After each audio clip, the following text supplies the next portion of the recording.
C'est pas grillage en plus. Hein. Et là, c'est comme ici. Enfin, oui. Je te ramène ici.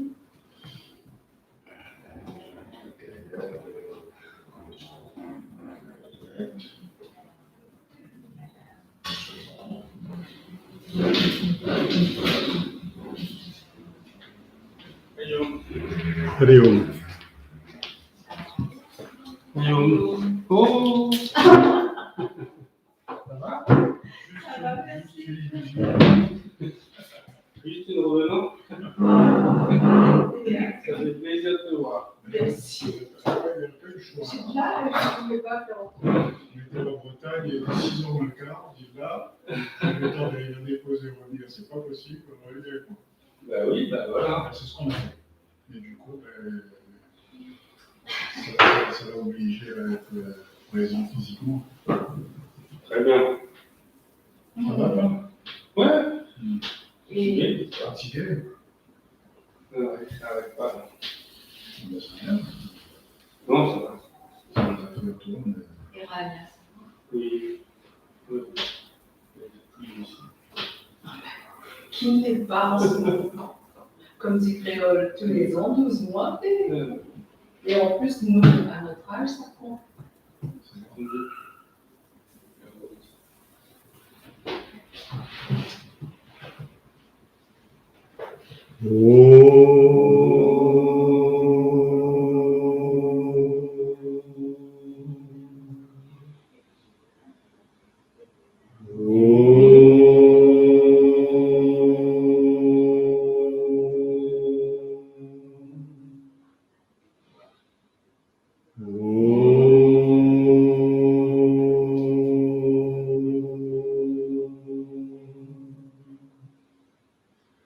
Om Sahana Vavatu Sahano Bhunaktu Sahaviryam Karavavahe Tejasvina Vaditamastu Ma Vidvishavahe Om Shanti Shanti Shanti Om Namo Gajananaye Om Namo Narayanaya Om Namo Namah Shivaya Shri Sadgurubhyo Namah Shri Sadgurubhyo.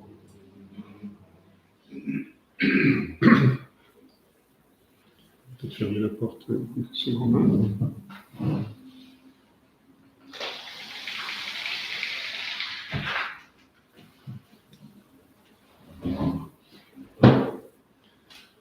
Om Akanda Mandalakaram Yaptam Yena Characharam Tatpadam Darshitam Yena Tasmei Shri Gurave Namaha Ajnanatimiram Dasya Jnanam Chanasharakaya Chakshuru Militam Yena Tasmei Shri Gurave Namaha Gurur Brahma Gurur Vishnu Gurur Devo Maheshwara Gurudeva Param Brahma Tasmei Shri Gurave Namaha Stavaram Jangamam Vyaptam Yatkinchit Sacharacharam Tatpadam Darshitam Yena Tasmei Shri Gurave Namaha Chinmayam Vyapiyat Sarvam Trailokyam Sacharacharam Tatpadam Darshitam Yena Tasmei Shri Gurave Namaha Chaitanya Shashvata Shanto Vyomatito Niranjana Bindunada Kalatita Tasmei Shri Gurave Namaha Jnana Shakti Samaruda Tattvamara Vibhushitaha Bhukti Mukti Pradata Tasmai Shri Gurave Namaha. Aneka Janma Samprapta Karma Bandha Vidahine Atmanyana Pradhanena Tasmai Shri Gurave Namaha. Shoshanam Bhavasindosya Nyapanam Sara Sampadha Guru Padodakam Samyake Tasmai Shri Gurave Namaha. Naguro Radikam Tatvam Naguro Radikam Tapaha Tattvajnana Param Nasti Tasmai Shri Gurave Namaha. Manata Shri Jagannatha Madguru Shri Jagadguruhu Madatma Sarvabhutatma Tasmai Shri Gurave Namaha. Gururadirana Guru Paramadevatam Guru Parataram Nasti Tasmai Shri Gurave Namaha. Tvameva Mata Chapita Tvameva Bandhuscha Saka Tvameva Vidya Dravinam Tvameva Sarvam Mama Deva Deva Tvameva Sarvam Mama Deva Deva. Ensemble. Om Namo Bhagavate Vasudevaya. Om Namo Bhagavate Vasudevaya. Om Namo Bhagavate Vasudevaya.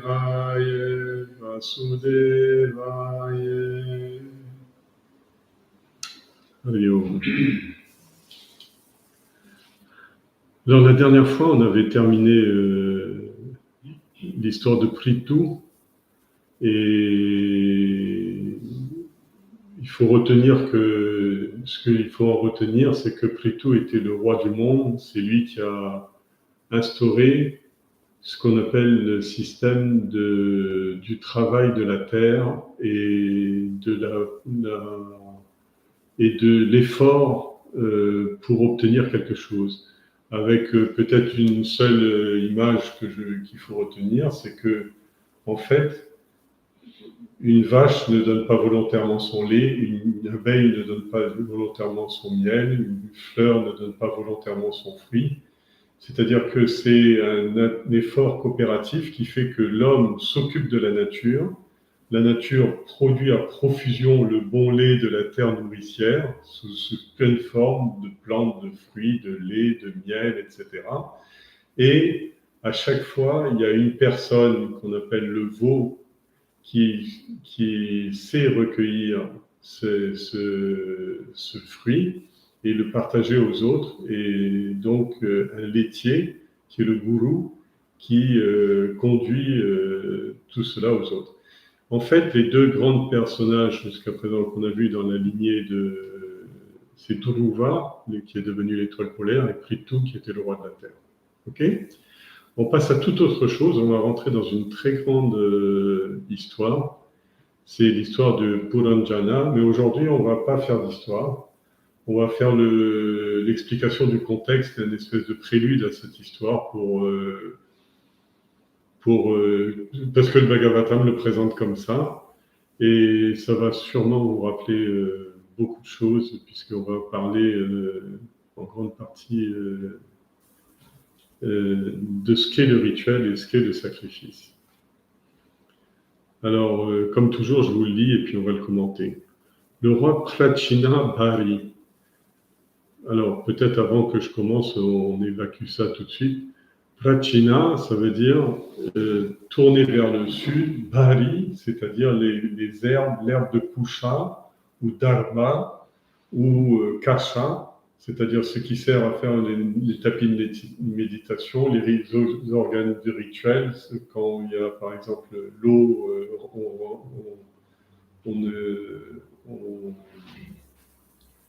on bénit, oui, on répand de l'eau, sprinkle, je ne sais pas le mot anglais. Et j'ai le mot en anglais. Et donc, cette herbe-là est tournée vers la droite et on verra pourquoi. C'est vers l'est et on verra pourquoi. Après que Prithu fut parti pour la forêt, c'est son fils, Vijit-Ashwa, qui a gouverné le royaume. Il a désigné 4 de ses frères cadets pour régner sur les 4 points cardinaux, et lui-même a coordonné tout le royaume. Il avait une femme qui lui a donné un fils du nom de Havirdhana. Ce fils, cependant, n'était pas comme tous les autres enfants. Très vite, il a déclaré qu'il n'avait aucune envie de gouverner et a refusé de s'impliquer dans les affaires du royaume qu'il jugeait trop cruelles. Il est finalement parti pour la forêt à la poursuite de son salut. Avant qu'il n'abandonne le royaume, Havirdhana avait épousé une femme qui s'appelait Havirdhani, qui lui avait donné 6 fils. Barishat était l'aîné des 6 et il a hérité du trône. Il a épousé Shatadruti, la fille du seigneur des mers. Elle était si belle que quand le couple a tourné autour du feu pour la cérémonie du mariage, le dieu du feu en est tombé amoureux pour toujours. Les dieux comme les hommes étaient subjugués par les seuls tintements de ses bracelets. Barishat eut 10 fils avec elle, et ils étaient si liés entre eux qu'on les désignait collectivement comme étant les prachetas, les bienheureux.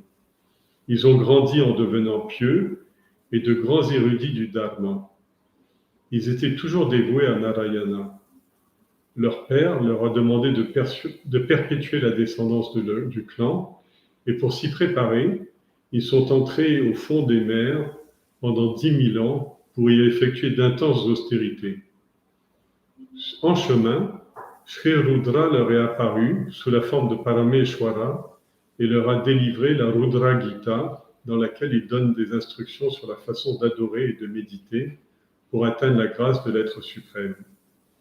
Il avait spécialement pris une apparence physique, alors qu'aucun être incarné ne peut le voir, car, intoxiqué dans la béatitude du soi, il s'occupe uniquement de faire fonctionner le monde correctement. C'est parce que ces dévots adoraient Vasudeva, plus subtil que Prakriti et Purusha. C'est parce que ces dévots, c'est-à-dire les Prachetas, adoraient Vasudeva, qui est plus subtil que Prakriti et Purusha, et qui n'est autre que Bhagavan en personne. Le roi Barishat était un homme qui croyait en la vertu des rituels sacrificiels védiques. Il était tellement fasciné par les yajnas et plongé dans ces rituels où l'on sacrifie des animaux qu'il les organisait les uns après les autres. Avec le temps, cela devint une véritable obsession. Dès qu'un grand yaga était achevé, il en commençait un autre. En ce temps-là, la terre entière s'était couverte d'herbes de kusha, la darbagras ou le kasha, ou bari, qui était celle qu'on utilise pour les sacrifices.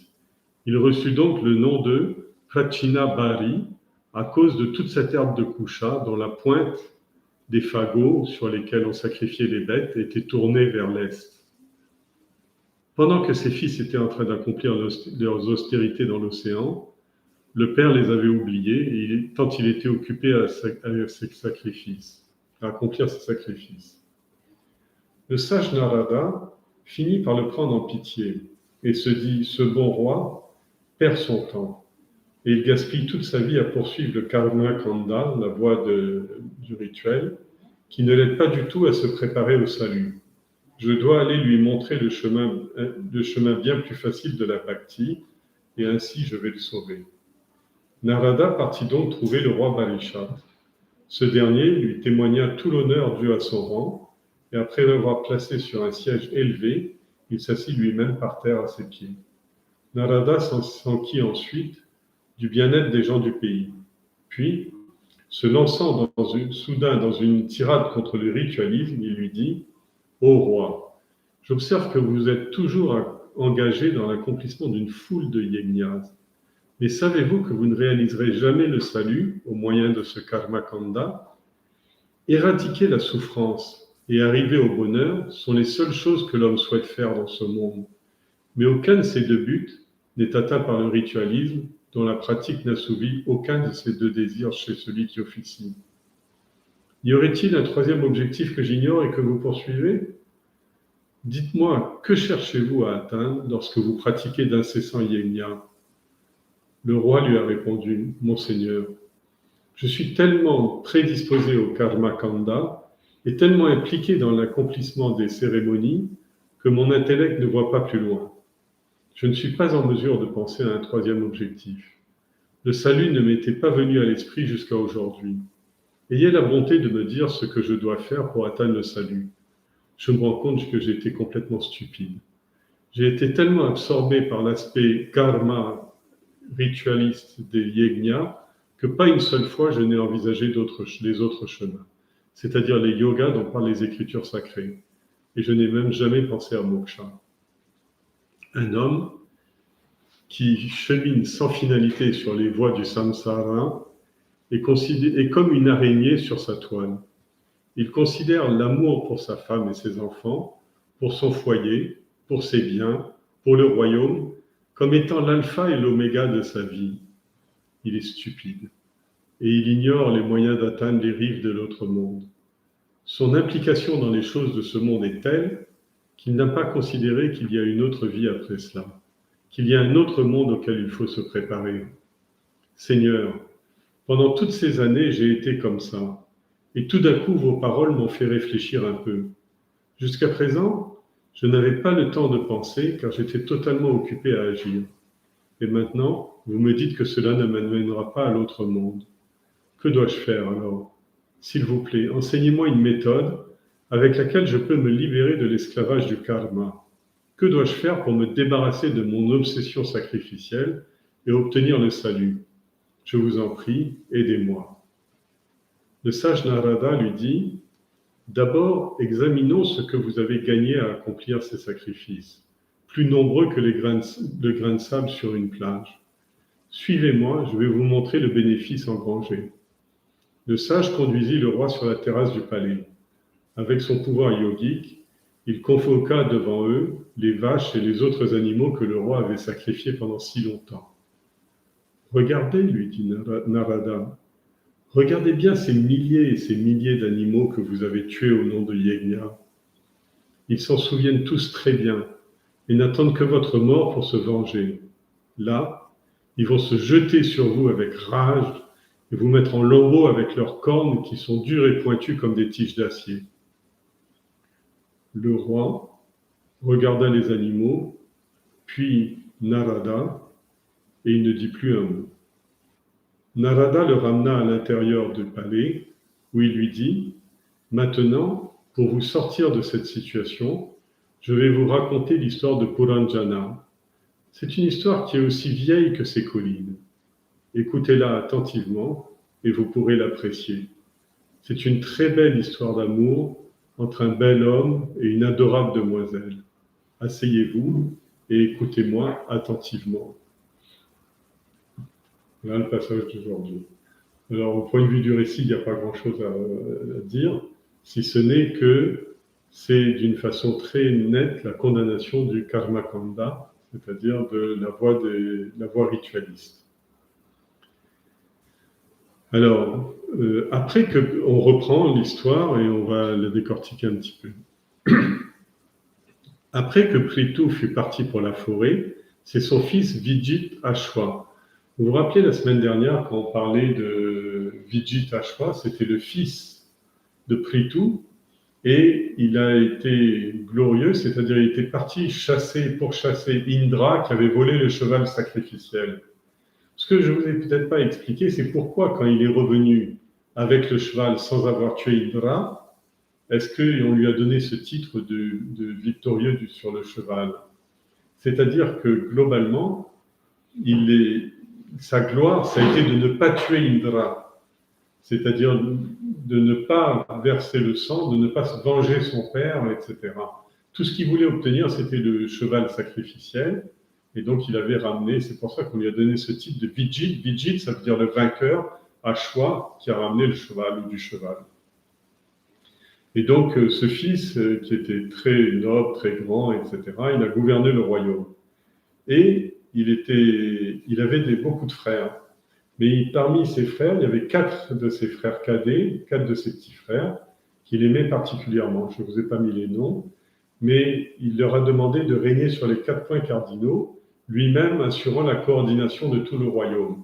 C'est une explication que ce Vijit-là, ce Vijit-Ashwa, a été le premier à organiser la délégation de pouvoir.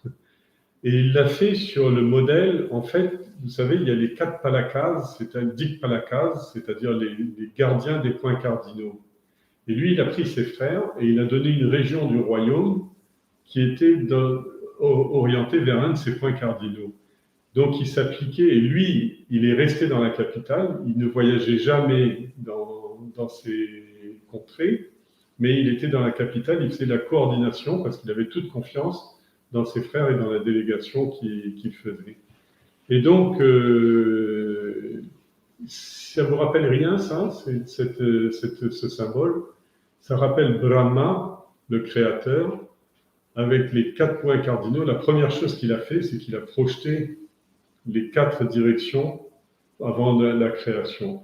Et lui, il était resté au centre, assis sur son lotus. C'est-à-dire, il n'a pas été voyager dans la création, il a créé, et ensuite, Rudra, Shiva, est venu et a bousculé les éléments, et c'est ce qu'on va voir un peu plus tard. Alors, il a désigné ses 4 frères pour régner sur les 4 points cardinaux, et lui-même a coordonné tout le royaume, tel Brahma, entre parenthèses. Il avait une femme qui lui a donné un fils du nom de Havir Dana. Havir, c'est le sacrifice. Dana, c'est ce que l'on gagne au sacrifice. C'est-à-dire que globalement, l'aspect subtil du sacrifice. Parce que même quand le sacrifice, le sacrifice est toujours fait avec des objets physiques, on sacrifie un coco, on brûle des graines dans le feu, des graines de céréales dans le feu, etc. Mais en fait, ce qu'on cherche à obtenir, c'est pas la fumée. On cherche pas à obtenir un joli feu pour se réchauffer, etc. Ça n'a rien de physique. C'est-à-dire, le résultat de ce sacrifice est transporté par Agni, le feu, au Devas, c'est-à-dire au monde subtil. Et le monde subtil, en retour, donne Dana, ou Prasada, ou Dana, c'est-à-dire la richesse, le succès, la fortune, etc. Qui sont des choses mondaines. Et des choses subtiles du monde, la réussite, Shri, le succès, etc. Dana étant un autre nom de Lakshmi ou de Shri, ou de Swastika. Alors, lui, Avirdana avait épousé une fille, Avirdani, qui lui avait donné 6 enfants. Ah oui, très jeune, 10 enfants, pardon. Très jeune, ce fils, qui n'était pas comme les autres enfants, a déclaré qu'il n'avait aucune envie de gouverner et a refusé de s'impliquer dans les affaires du royaume qu'il jugeait cruelles. Parce que, effectivement, le roi, c'est le détenteur du sceptre, du bâton, du danda en sanskrit.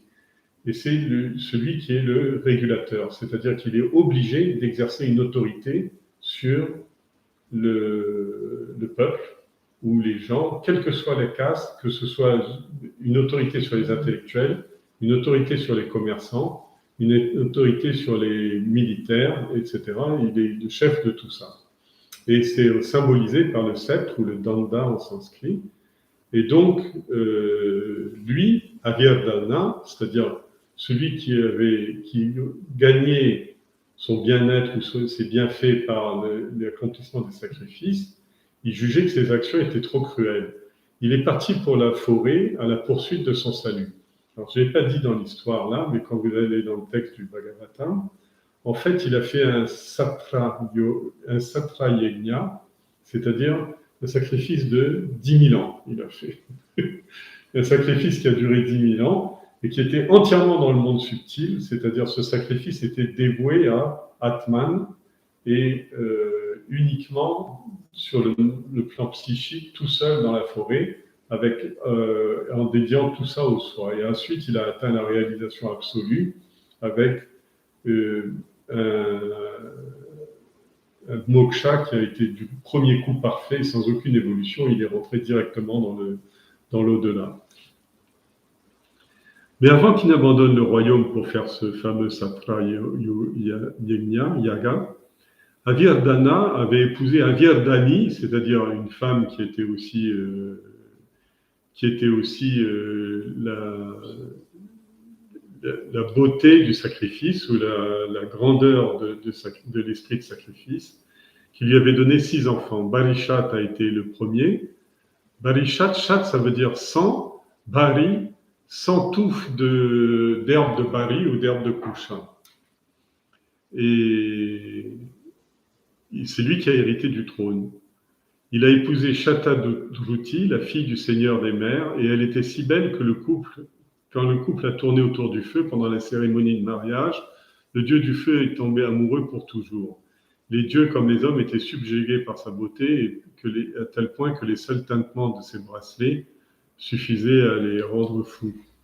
Et Barishat a eu 10 fils avec elle, et ils étaient si liés entre eux qu'on les appelait collectivement les Prachetas. Prachetas, c'est le nom du fils aîné. On a oublié le nom des 9 autres, parce que et Prachetas, c'est un nom qu'on trouve dans le Rig Veda, et qui veut dire l'état Turiam, c'est-à-dire la béatitude, exactement, la béatitude, et en même temps, la béatitude qui resplendit. C'est pour ça qu'on dit le bienheureux, parce que c'était des gens qui aident les autres et qui amènent cette béatitude dans le cœur des autres. Alors, les Prachetas, les bienheureux, ont grandi en devenant pieux et de grands érudits de Dharma, c'est-à-dire ils étaient à la fois dans Bhakti et dans Jnana. Et ils étaient toujours dévoués à Narayana, c'était des grands dévots du Seigneur Vishnu. Leur père leur a demandé de perpétuer la descendance de leur clan, et pour s'y préparer, ils n'ont pas dit non, ils ont dit oui, mais ils sont entrés dans la mer pendant 10 000 ans pour se préparer à travers d'intenses tapas.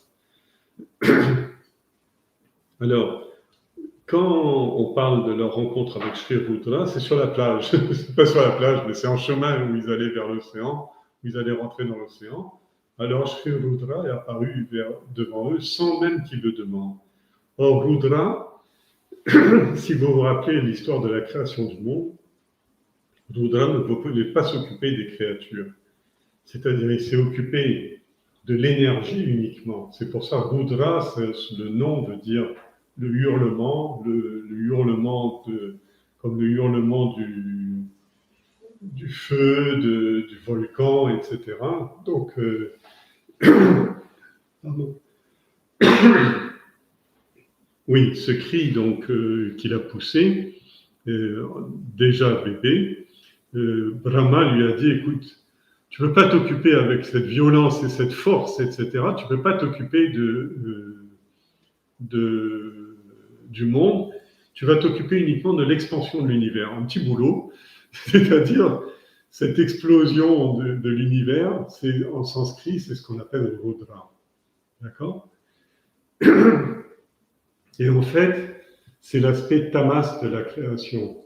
C'est-à-dire, c'est l'aspect matériel, de la matière pure, qui en fait, c'est de l'énergie qui se condense en matière, ce qui est quelque chose d'extrêmement violent, tout comme, par exemple, on arrive à faire condenser des choses à travers la soudure, le feu, etc. On condense on compresse et on condense. Et lui, il est en charge à la fois de la compression et de la condensation de la matière. Alors, Rudra leur est apparu sous la forme de Parameshwara. En fait, cette forme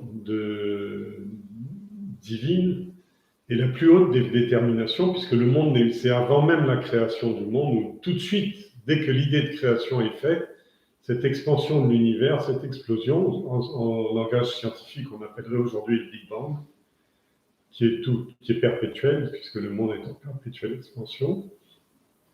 Et donc, ce Big Bang a eu lieu dès le départ. Et évidemment, pour que ce Big Bang puisse se faire au niveau cosmique comme ça, il faut que ce soit le Parameshwara. Parama, Ishwara, c'est-à-dire que le Seigneur suprême. Donc il leur est apparu non pas sous la forme de Rudra directement, mais sous la forme de Rudra filtré à travers le Parameshwara, c'est-à-dire le Seigneur de l'univers. Mais même le Seigneur de l'univers, personne ne l'a. Et Shiva est très difficile. Autant Vishnu, on parle tout le temps des avatars de Vishnu, c'est très connu. Autant Shiva, ce sont des avatars, comme par exemple Shankara est considéré comme un avatar de Shiva, mais un avatar, comment dire ça, sans connexion ou sans apparition, sans qu'il ait fait une apparition, etc., pour manifester.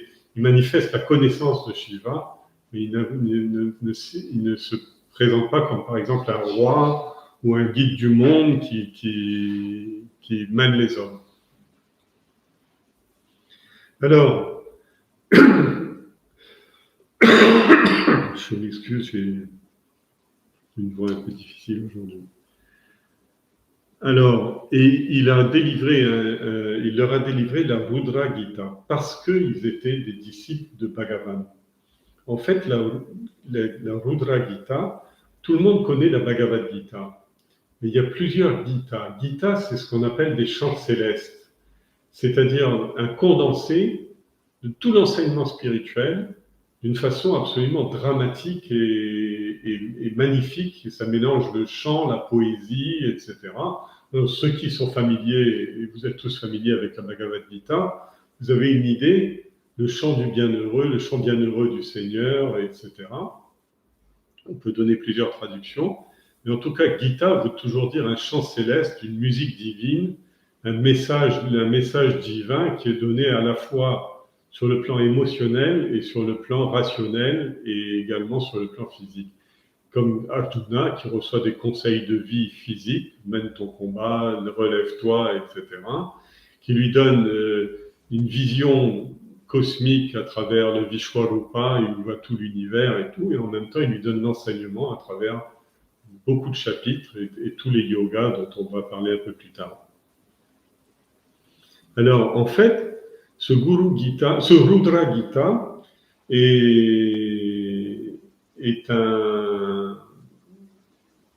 une explication dont l'importance de ce texte, c'est d'expliquer que même les gens qui suivent Shiva, doivent aussi passer par Bhakti, c'est-à-dire que les Prachetas, c'est parce qu'ils sont dévoués et ils adorent Bhagavan, le lumineux, qu'ils vont pouvoir accéder à la connaissance ultime. Donc, c'est un passage très important. Malheureusement, on ne peut pas évidemment y rentrer. Mais dans le livre 4 et puis vous avez des traductions qui ont été faites de ce livre. Un peu plus tard, on aura la Devi Gita et plusieurs autres. Il y a environ une dizaine ou une quinzaine de Gita dans l'histoire de l'humanité.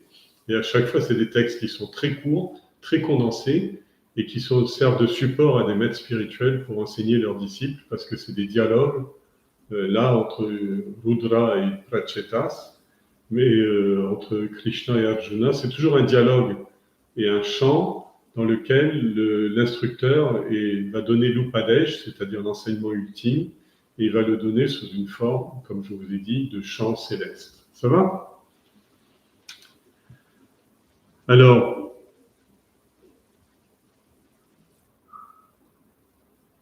en chemin, Rudra leur est paru, en chemin vers l'océan, Rudra leur est apparu sous la forme de Parameshwara et leur a délivré la Rudra Gita, dans laquelle il donne des instructions sur la façon d'adorer et de méditer pour atteindre la grâce de l'être suprême. Vous voyez ? C'est pas suffisant d'être un érudit, c'est pas suffisant d'être un dévot, mais il faut avoir en plus une méthode d'adoration, une méthode de prier et une méthode de méditation pour atteindre la grâce de l'être suprême.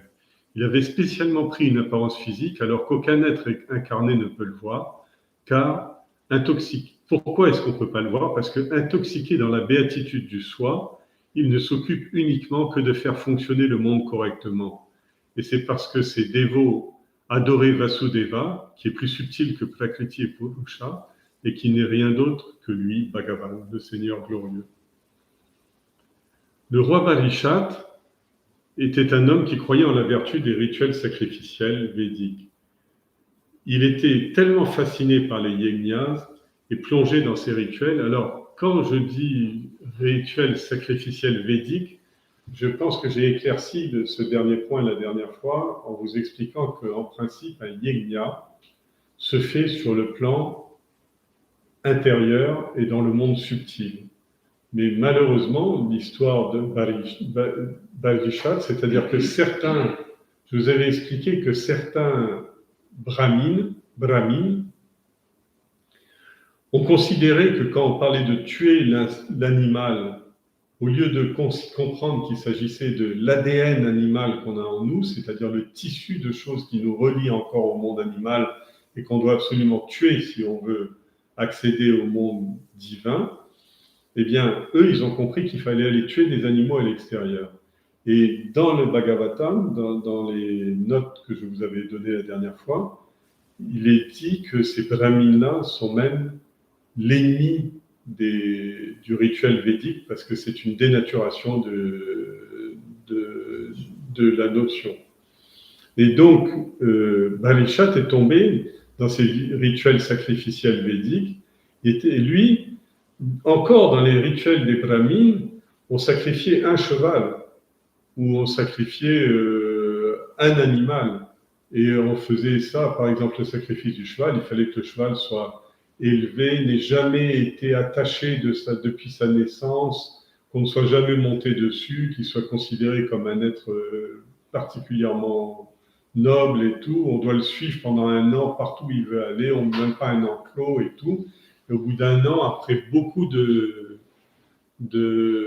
respect, etc., on le sacrifie en lui promettant qu'il aura une naissance, une janma, qui va être bien supérieure à la situation qu'il a en tant que cheval. Et en s'assurant que son voyage après la mort va le conduire vers une naissance meilleure. Et toutes ces choses qui ont été perdues à notre époque. À notre époque, je veux dire au Kali Yuga. Alors, et lui, il était dans le tort que quasiment toutes les religions aujourd'hui, quand ce n'est pas le sacrifice des oiseaux du judaïsme, c'est le sacrifice des moutons de l'islam, c'est le sacrifice des biquettes à la Réunion, des chèvres, etc. C'est-à-dire que tout le temps, il y a cette interprétation-là qui s'est installée dans le... Et évidemment, Barishat, lui, il a cru qu'il fallait multiplier les sacrifices. Donc, il a commencé à ces sacrifices de masse, comme il y en a eu quelque temps à La Réunion, contre lesquels, d'ailleurs, s'est élevé Swamiji, puisqu'il était allé au cœur même du problème, en disant qu'on pouvait très bien faire une marche sur le feu sans sacrifier d'animaux. Alors, mais lui, pour le moment, il croyait au sacrifice védique. Il était tellement fasciné et plongé dans les rituels où l'on sacrifie des animaux qu'il les organisait les uns après les autres. Avec le temps, cela devint une véritable obsession. Dès qu'un grand yaga était achevé, il en commençait un autre. En ce temps-là, la terre entière s'était couverte d'herbes de kusha parce qu'il fallait non seulement la cultiver, mais aussi la couper, la mettre en botte, la laver, la faire sécher, etc. Tout ça pour sacrifier un animal sur ce tas de foin au lieu de l'utiliser soit pour nourrir les animaux ou soit pour la meilleure agriculture pour nourrir les hommes. C'est-à-dire il avait pris les façons de son grand-père, c'est-à-dire il faisait bien des sacrifices, mais au lieu que ce soit un sacrifice où, par exemple, on partage avec le veau le lait de sa mère, là on tue la mère ou le veau, et on ne demande pas une intercession de la terre, c'est-à-dire directement on sacrifie, on tue quelque chose. Alors, donc l'herbe, on ne cultivait plus que de l'herbe sur la terre pour faire ces sacrifices, et la terre, et il a reçu le nom de Prachinavari, Prechina, c'est-à-dire tourner vers l'est, parce que quand on utilise l'herbe de Kusha pour les rituels, l'herbe de Kusha, c'est une touffe, un peu comme une touffe de pampa, vous voyez, sauf que c'est des feuilles très souples, etc. Donc ça part dans toutes les directions. Alors quand on les prend pour les rituels, soit on les coupe, on les attache, on en fait un fagot, soit on les tresse et on fait par exemple les protections autour des poignets, les cordons quand on fait surtout l'inauguration des temples, on utilise beaucoup l'herbe de Kusha. Alors, il a reçu ce nom parce que de faire tourner l'herbe tourner la pointe des lames d'herbe vers l'est, parce que c'était tous les fagots sur lesquels on sacrifiait les bêtes.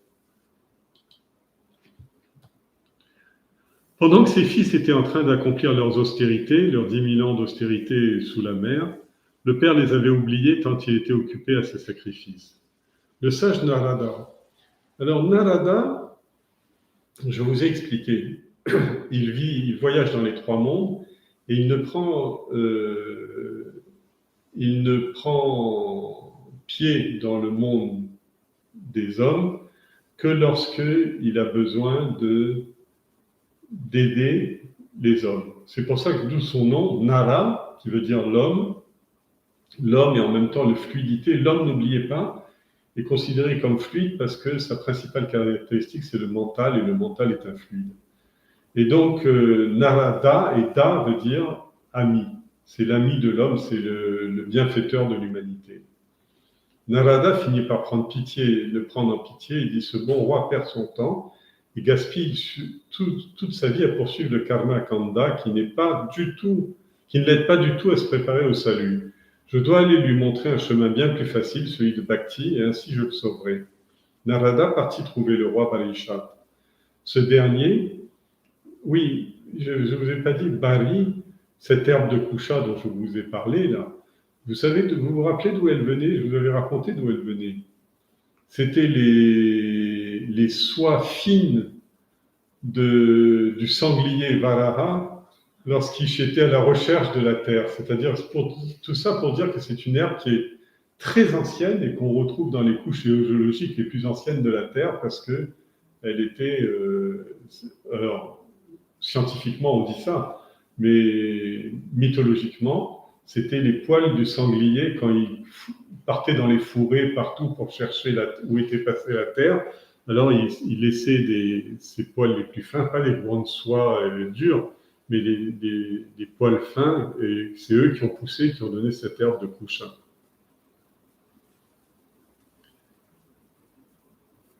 Alors, donc il est bien reçu, le roi lui témoigne tout l'honneur dû à son rang et le place sur un siège élevé et se place à ses pieds. Ça, c'est très typique de la loi de Dharma. C'est-à-dire le kshetriya est inférieur au brahmine et doit le lui montrer. C'est-à-dire que par exemple, c'est pour ça que par exemple, quand un prêtre voit arriver un swami, en principe, il doit arrêter son rituel, où qu'il soit dans le rituel, il doit s'arrêter, il doit aller saluer le brahmine et lui toucher les pieds. Chose que j'ai, en bon sens, pas vu très souvent faire. Mais bon, c'est comme ça. Et le roi également, il doit toujours être assis plus bas que le brahmine. Et dans l'ordre de ce qu'on appelle samskaras, c'est-à-dire ces sacrements, ces façons de faire, quand vous êtes en face d'un swami, il ne faut jamais éviter de s'asseoir directement en face de lui, ou si on est dans une foule, il n'y a pas mais dans un tête-à-tête, il ne faut pas s'asseoir directement en face de lui, il ne faut pas s'asseoir plus haut que lui, ou il ne faut pas rester debout quand il est assis. C'est-à-dire, dès qu'il s'assoit, il doit s'asseoir aussi, et essayer de trouver un rang, un siège plus bas, ou s'asseoir par terre. En l'occurrence, dans les récits, il s'assoit par terre. Alors, Narada s'enquiert alors du bien-être des gens du pays, tout va bien, et puis se lançant dans une tirade contre le ritualisme, il lui dit « Ô roi, j'observe que vous êtes engagé dans l'accomplissement d'une foule de rituels. Mais savez-vous que vous ne réaliserez jamais le salut au moyen de ce karma kanda? Et l'explication va venir tout de suite après. Ça s'adresse, c'est-à-dire la plupart des gens, ils vous disent, ah ben moi je suis un bon chrétien, je vais au sacrifice de la messe, ou je suis un bon musulman, je vais à la mosquée le vendredi, et je fais mes prières, je fais, le juif va dire la même chose, Shabbat, l'hindou va dire mais je vais au temple, je vais à je fête toutes les grandes cérémonies, etc. Ok, mais la question arrive là. Il dit, est-ce que ça va vous permettre d'aller vers l'état divin? Et la réponse, il dit, quelles sont les deux seules choses que l'homme souhaite faire dans ce monde? Il souhaite éradiquer la souffrance. Ah, j'ai mal aux dents, je vais chez le dentiste. J'arrive plus à voir clair, je vais chez l'ophtalmo. Je suis malade, je vais voir mon médecin, etc. J'ai un problème, je vais voir un conseiller, etc. Alors, un psychologue, un conseiller conjugal et tout. Pourquoi? Parce que je veux échapper au malheur. 3 types de malheurs, n'oubliez pas. Malheur au niveau sur le plan physique, malheur sur le plan émotionnel, psychique, mental, malheur sur le plan rationnel et d'estime de soi, etc. C'est-à-dire, par exemple, atteinte à l'honneur. Et on veut aucun de ces choses-là. Donc, l'homme veut éradiquer toutes les souffrances. Et en même temps, si vous lui dites, ben, tu as plus mal aux dents, donc tout va bien, il dit non, je veux autre chose. Il y a autre chose, je veux le bonheur. Quel bonheur? Un bonheur absolu. Je veux un bonheur total et tout. J'attends ça du monde. Alors pour ça, je vais me projeter dans le futur. Échapper au malheur, c'est échapper au passé. Oui, enfin les conséquences du passé dans le présent. J'ai mal aux dents, je veux échapper en allant voir le dentiste. C'est-à-dire, je veux échapper à la situation passée-présente. Mais le bonheur, je sais que je ne suis pas dans le bonheur, mais j'espère que demain, quand j'aurai acheté une nouvelle maison ou que j'aurai réparé ma voiture et que je pourrai à nouveau me promener, tout ira mieux. Mais alors, le bonheur est au futur. Alors, le rituel, il vous dit, les rituels, à quoi ça sert? Notamment le rituel sur les animaux. Est-ce que, par exemple, quand je coupe le cou d'un animal, j'ai plus d'arthrose du cou parce que j'ai coupé le cou de l'animal? Non. C'est-à-dire, aucun bénéfice ne me reviendra sur le fait d'avoir sacrifié. Donc, je ne fais pas pour éliminer mes douleurs. Mais est-ce que je le fais pour assurer mon bonheur? Est-ce que le fait d'avoir coupé ce cabri ou ce mouton ou cette vache ou cet éléphant, l'éléphant ne coupe pas trop parce que c'est un peu gros, poulet, alors est-ce que ça m'amène un bonheur? Est-ce que tout de suite, après le rituel, je vais voir mon banquier qui me dit « Ah, je ne sais pas ce que vous avez fait il y a 1 heure, mais votre compte en banque a doublé. Hein » Non. Au contraire, il y a le prix d'achat de l'animal qui a été débité, je suis en problème à la banque. Alors, en fait, aucun des 2 buts de l'homme, c'est-à-dire éviter le malheur, éviter la douleur et assurer son bonheur, n'est atteint par le ritualisme. Alors bien sûr, ça n'assouvit aucun de ses désirs chez celui qui officie. Alors bien sûr, il y a ce discours fallacieux qui dit « Non, mais le bonheur n'est pas pour maintenant. Hein.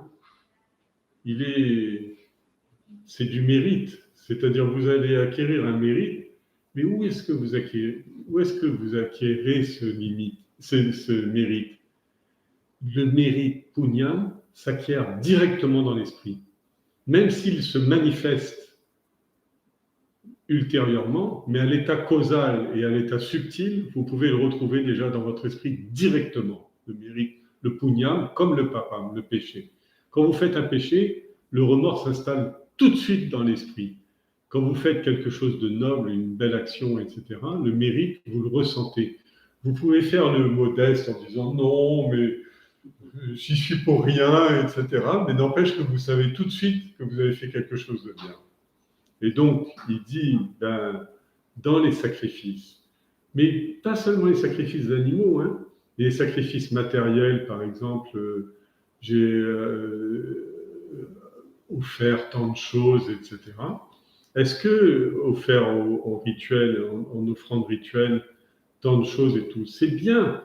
C'est-à-dire ce dont je bénéficie, c'est pas si j'ai donné 10 plateaux au prochain rituel qui aura lieu samedi, si je donne 10 plateaux, j'aurai pas plus de mérite que si je donne un plateau.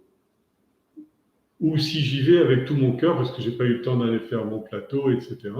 J'y vais avec tout mon cœur, je vais prier, pas de problème. Parce que c'est bien la preuve que tout se passe sur le plan subtil et non pas dans le monde manifesté, grossier. Alors, le ritualisme, dans la pratique n'a soulevé aucun de ces deux désirs chez celui qui officie, c'est-à-dire celui qui apprend le rituel, qui exerce le rituel, etc., non pas pour aider les autres, mais pour son propre bienfait. Qu'est-ce qu'il cherche vraiment? Et là, il lui demande, il lui dit, est-ce qu'il y a un troisième objectif que j'ignore et que vous poursuivez? Qu'est-ce que vous êtes en train de... En d'autres mots, mais qu'est-ce que vous êtes en train de fabriquer? Tuer toutes ces choses-là et massacrer tout ça, même, par exemple, donner en excès des aliments qu'on pourrait plus utilement offrir aux pauvres, etc. Alors, qu'est-ce que vous êtes en train de faire? Quel but poursuivez-vous? Dites-moi, que cherchez-vous lorsque vous pratiquez d'incessant yénia? Le roi lui a répondu, j'étais tellement prédisposé. C'est une belle réponse. Il y répond avec la logique. Il dit, mais vasanas, mon corps subtil. La dernière fois, je vous avais parlé de Karana Sharira. J'avais détaillé ça. Karana Sharira, c'est le Sukshma Sharira, le monde subtil. Alors, tout est dedans déjà. Alors, les vasanas, c'est de Karana Sharira. L'ensemble des vasanas dans un individu. Alors, j'étais tellement disposé au rituel et impliqué dans l'accomplissement des cérémonies que mon intellect n'a pas réfléchi plus loin. En fait, c'est la grande... Pourquoi est-ce que le monde, alors qu'il y a tant de pratiques religieuses, de tant de religions, tant de gens, etc., ils arrivent, comme en ce moment, entre les juifs et les musulmans, ils arrivent à se haïr. Des gens religieux, tous disent shalom ou salam ou shanti, c'est-à-dire tous saluent avec la paix, et c'est la guerre. Parce qu'ils n'ont pas compris. Ils n'ont pas compris que la religion ne se fait pas dans le monde, la religion se fait dans le cœur. Alors, je ne suis pas en mesure de penser, de réfléchir. Je ne cherche pas un troisième objectif. Oui, l'objectif du bonheur, l'objectif de mettre fin à la souffrance, par exemple, on dit ventre affamé n'a pas d'oreille. Si quelqu'un est en train de crever de faim ou crever la misère, impossible d'aller plus loin. La première chose qu'il faut faire, c'est de nourrir et tout. C'est ce qu'avait commencé par faire Plitou. Son peuple crevait de faim, et la première chose qu'il a fait avant de se dire je suis un grand roi, je vais éduquer mon peuple, Yegna et tout, il a commencé par nourrir les gens. La deuxième chose qu'il faut faire, c'est essayer le bonheur. C'est exactement ce que Plitou avait fait. Il a commencé par nourrir les gens, les guérir de la faim. Ensuite, il leur a appris à se nourrir et à devenir autonome et à acquérir des accomplissements humains, des accomplissements de la voie humaine, ce qu'on appelle des purusha artha, c'est-à-dire chaque être a légitimement une aspiration légitime au bonheur à travers le mariage, l'enfantement et l'éducation des enfants, à travers le bienfait qu'on fait à la société. Toutes ces choses-là, c'est des artha, c'est-à-dire c'est des accomplissements, c'est des grandes réalisations humaines. Mais, comme il dit, Une fois qu'on a fait, on s'est mis à l'abri de la misère, et une fois qu'on a fait ce qu'il fallait faire, il y a un troisième but. Et l'autre a dit, ben, j'ai jamais réfléchi à ce troisième objectif. Mon intellect n'arrive pas à aller plus loin. Et c'est le cas de 95% des hommes aujourd'hui. C'est-à-dire, ils n'arrivent pas à aller au-delà du fait d'être bien quand vous leur demandez quel est votre idéal. Ah ben, c'est ce qu'on appelle l'idéal à l'époque, dans ma génération hippie, on disait c'est l'idéal petit bourgeois. C'est-à-dire, je veux avoir une maison, je veux avoir un bon métier, je veux avoir des enfants, je veux ne manquer de rien, etc. Et après, vous aurez le bonheur absolu? Non, mais ce sera déjà pas mal. Mais là, Narada a secoué l'autre en lui disant, il y a un troisième objectif. Quel est ce troisième objectif? Et l'autre, je l'ignore complètement. Je suis tellement prédisposé au karma kanda que mon intellect ne voit pas plus loin. Je ne suis pas en mesure de vous parler ou de penser à un troisième objectif. Le salut, ça ne m'était jamais venu à l'esprit jusqu'à aujourd'hui. Et quand même, c'est un grand roi d'une grande lignée et tout, et avec une belle femme, avec des enfants qui sont des génies. Il dit, ayez la bonté de me dire ce que je dois faire pour atteindre le salut. C'est-à-dire, tout à coup, le choc de la présence avec Narada, il se dit, il faut que je change ça. Alors, il y a des gens qui ne changent que quand ils ont un choc physique. C'est-à-dire quand un grand malheur les frappe, ils perdent leur enfant ou ils sont frappés je sais pas, de cécité ou de ce genre de grand malheur qui arrive dans la vie. Alors ils se mettent à réfléchir, ils disent, mais qu'est-ce que je vais faire du reste de ma vie? Pourquoi est-ce que je suis là? Je dois me concentrer sur quelque chose de plus profond. Tout le monde, ça arrive. Tous les gens par exemple, qui ont approché de la mort, par exemple, les gens qui ont fait des greffes de cœur ou des places des pacemakers, etc., à chaque fois, ils disent que ça a été un grand bouleversement, presque tout change dans leur vie. Parce qu'ils réorientent énormément de choses et généralement, ils y arrivent ou ils n'y arrivent pas, ils essayent de trouver une autre voie pour atteindre une dimension plus profonde, plus ancrée, mais sauf que peut-être il leur manque le passage du gourou pour leur expliquer que ceci est en toi, cela est en toi, c'est-à-dire le soi est en toi, et tu dois aller chercher cette aventure, cette nouvelle aventure, elle doit se faire à l'intérieur. C'est ce qu'il lui demande, il lui dit, ayez la bonté de me dire, c'est-à-dire devenez mon gourou, ayez la bonté de me dire ce que je dois faire pour atteindre cette troisième chose qu'on appelle le salut éternel. Je me rends compte que j'ai été stupide.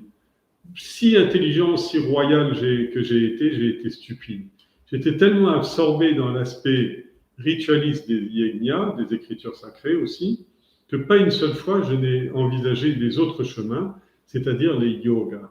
Alors pour lui, vous voyez, tel que c'est présenté là, il n'y a pas de karma yoga.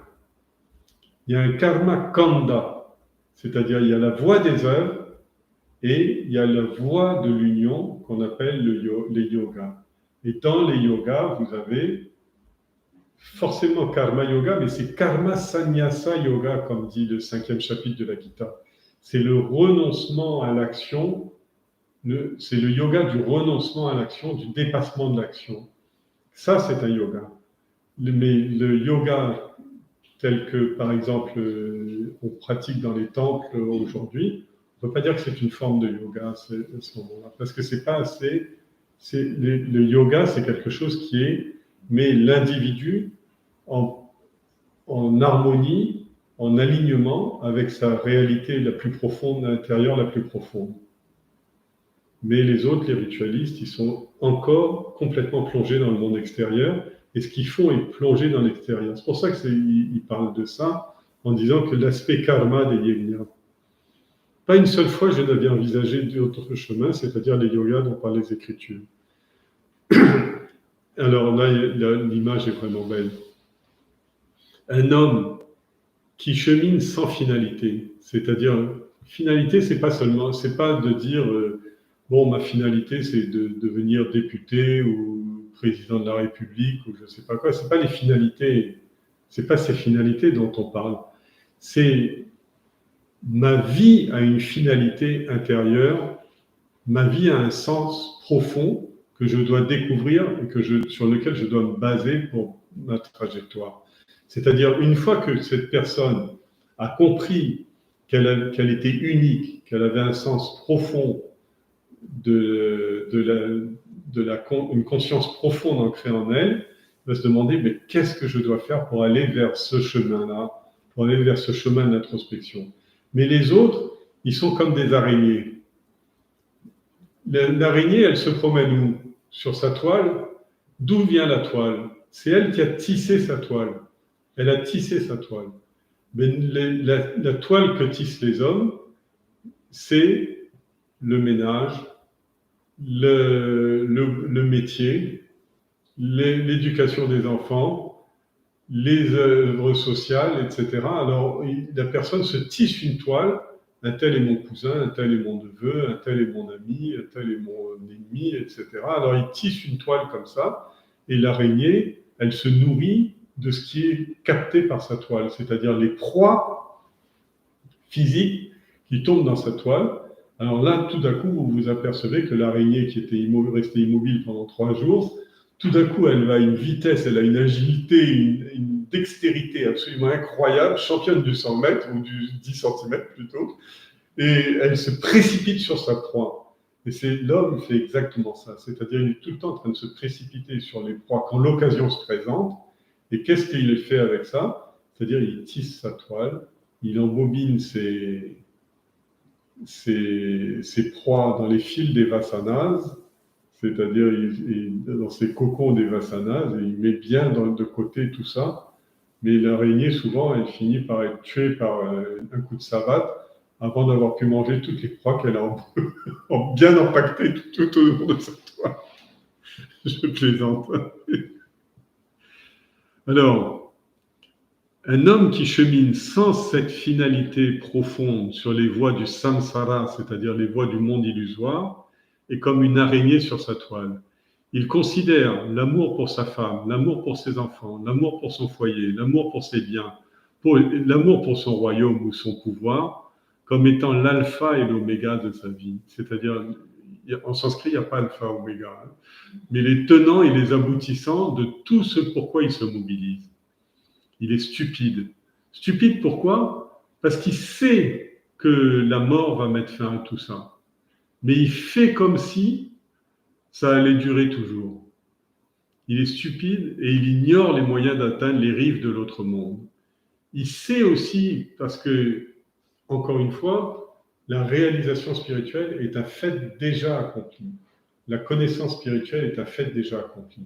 Mais on fait comme si on ne savait pas, et comme si le bonheur du monde était durable. Donc il y a deux doubles folies. Il est stupide, il ignore les moyens d'atteindre les rives de l'autre monde. Son implication dans le monde est telle, dans ce monde-ci, est telle qu'il n'a pas considéré qu'il y avait une autre vie après cela. Il sait qu'il y a une autre vie après cela, mais il n'a pas considéré, c'est-à-dire il n'a jamais médité là-dessus, et non seulement médité, mais il n'a jamais mis en place une méthode, une démarche personnelle qui lui permet d'évoluer dans ce sens, d'aller vers l'autre rive. Il n'a jamais non plus considéré qu'il y avait un autre monde auquel il faut se préparer. Vraiment, tout le monde pleure et sort les mouchoirs parce qu'un tel est mort, etc. C'était quelqu'un de bien. Où allons-nous? Où est-il allé? Où va-t-on? Où va-t-on après cette vie? La vraie question est là. Et pourquoi est-ce qu'il ne se suffit pas de s'engager dans la religion, de faire vaguement quelques pratiques spirituelles, etc. Il faut avoir vraiment une méthode parce que comment je vais aborder la mort? Comment je vais aborder l'après-vie? Qu'est-ce qui va me porter? Comment ça je vais me comporter? Et finalement, quelle est la finalité de tout ça? Je ne peux pas vous répondre. Je ne peux pas vous répondre. C'est à vous d'apporter votre réponse. C'est à vous de construire votre réponse et votre référentiel, ce qu'on appelle. Alors, pendant toutes ces années, j'ai été comme ça. Et puis tout d'un coup, vos paroles m'ont fait réfléchir un peu. Et jusqu'à présent, je n'avais pas le temps de penser parce que j'étais totalement occupé à agir. C'est vrai. Même quand, par exemple, on est travaillé par ces questions-là, on dit oui, mais où est-ce que j'ai le temps d'aller étudier tout ça? Qu'est-ce que j'ai le temps de lire? Je suis déjà vieux, il y a tant de choses à faire, il faut que je m'occupe des enfants, des petits-enfants, de mon boulot, de tout. Tout retombe sur moi. Personne ne fait rien, je suis obligé de tout faire. et donc, j'ai pas le temps. Et alors, j'étais tellement occupé à agir que j'avais le temps de rien faire. Et maintenant, vous me dites que cela ne va pas m'amener à l'autre monde, ne va pas me conduire correctement à l'autre monde. Mais qu'est-ce que je dois faire? S'il vous plaît, devenez mon maître. Enseignez-moi une méthode avec laquelle je peux me libérer de l'esclavage de l'action. L'action égale rituel, hein. Les deux, c'est pareil. Que dois-je faire pour me débarrasser de mon obsession ritualiste et obtenir le salut? Je vous en supplie, aidez-moi. Le sage Narada a dit d'abord, examinons ce que vous avez gagné à accomplir ces sacrifices, plus nombreux que les grains de sable d'une plage. Suivez-moi, je vais vous montrer le bénéfice que vous avez engrangé. Le sage conduisit le roi sur la terrasse du palais. Avec son pouvoir yogique, il convoqua devant eux les vaches et tous les autres animaux que le roi avait sacrifiés pendant si longtemps. Regardez bien ces milliers d'animaux que vous avez tués au nom de Yegna. Sacrifice y compris. Pour ma santé, il faut que je mange de la viande, parce que sinon je vais dépérir. Je serai moins fort, moins bien. C'est ce Yegna qu'on appelle Anna Vishegam, la nourriture. Anna. Ils se souviennent tous très bien, ils n'attendent que votre mort pour se venger. Là, ils vont se jeter sur vous avec rage et vous mettre en lambeaux avec leurs cornes qui sont dures et pointues comme des tiges d'acier. Le roi regarda les animaux, un peu embêté, puis Narada, et ne dit pas un mot. Narada le ramena à l'intérieur du palais et lui dit « Maintenant que vous voulez, pour vous sortir de cette situation, je vais vous raconter une histoire, l'histoire de Puranjana. C'est une histoire Puranjana, on verra, je vous le rappellerai la semaine prochaine. Puran, ça veut dire une cité. Puran, c'est pourquoi j'ai dit une city, parce que je pensais à Maurice, les dalles pourries, c'est-à-dire l'enveloppe dans laquelle on met des dalles, on met des lentilles. Puri veut dire la cité, la ville. Alors, Puranjana, c'est-à-dire celui qui habite dans la ville, qui a pris naissance dans une ville, qui naît dans la ville. Une histoire aussi vieille que ces collines. Écoutez attentivement et vous pourrez l'apprécier. C'est une très belle histoire d'amour entre un bel homme et une adorable demoiselle. Asseyez-vous tranquillement, écoutez-moi attentivement. C'est-à-dire là, il parle de toute la magie des écritures sacrées, c'est-à-dire Shravanam, l'écoute attentive, amène une purification directe. Ce que veut dire Narada là, c'est que en écoutant une seule fois cette histoire, vous allez obtenir plus de mérite, de punyam, que vous n'en aurez avec 50 sacrifices. Si vraiment vous voulez capter, moi cette histoire qu'on va étudier à partir de la semaine prochaine, qui va durer sur 5 séances, cette histoire-là, je l'ai lue quand j'ai fait la traduction, parce que Swami Chinananda l'a rendue pour les enfants de Chik. Et je vous lirai d'ailleurs la version de Swami Chinananda pour les enfants, parce que c'était celle que je pouvais capter. Cette histoire m'a fasciné, parce qu'elle est tellement pédagogique, psychologique, elle est tellement bien faite que vous verrez, c'est une petite merveille. Voilà, une fois que j'ai fait cette publicité. on pourra terminer.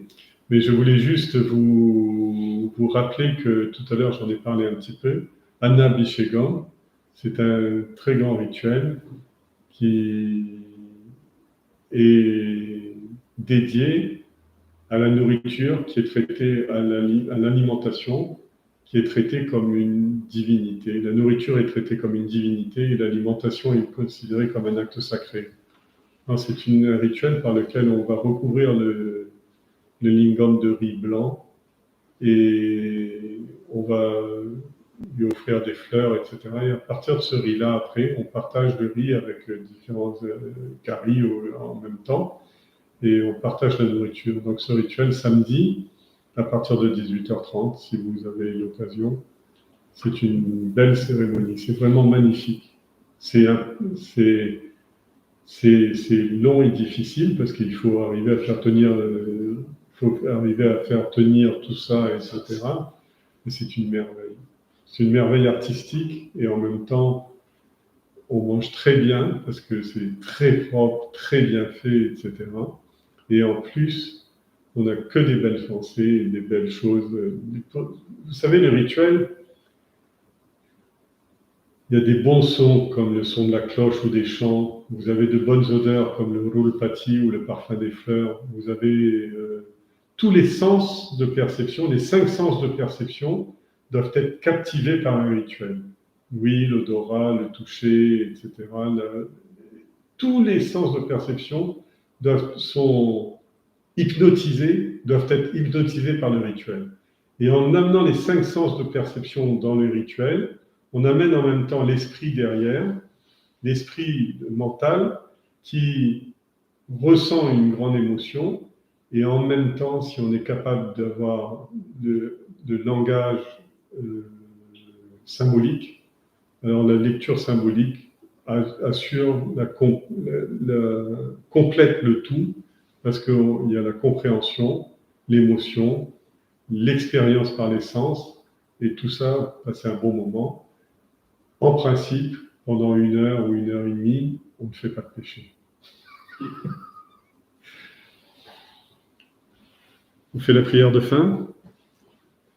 Om Sarvesham Swastir Bhavatu, Sarvesham Shantir Bhavatu, Sarvesham Purnam Bhavatu, Sarvesham Mangalam Bhavatu, Sarve Bhavantu Sukhinaha, Sarve Santu Nirvanaya, Sarve Bhadrani Pashyantu, Ma Kaschid Dukha Bhave.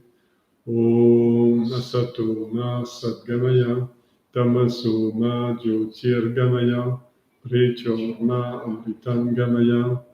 Om Purnamadav Purnamidam Purnat Purnamudachyate Purnasya Purnamadaya Purnameva Vashishyate.